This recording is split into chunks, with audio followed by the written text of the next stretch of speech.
কেন জানি না এই মানুষটাকে দেখলে আমার জামাইবাবুর কথা বারবার করে বেশি করে মনে হয়। কারণ আমার জামাইবাবু অনেক আনন্দ করতে ভালোবাসে। আর এটা হচ্ছে ছোট মামা। মামাও খুব আনন্দ করতে ভালোবাসে। আর তখনই আমার জামাইবাবুর কথা যেন বেশি বেশি করে মনে পড়ে। জীবনের এই প্রান্তে এসে এটাই উপলব্ধি করেছি যে যেটুকু সময় পাও মন ভরে আনন্দ করে নাও।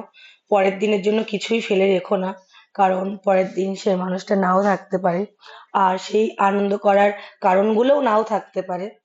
দেখো, কোনো অনুষ্ঠান হলে এদের বাড়িতে আনন্দের জোয়ার বয়ে যায়, আর এই মানুষটা একাই সবাইকে মাতিয়ে রাখে। খুব আনন্দ করি আমরা।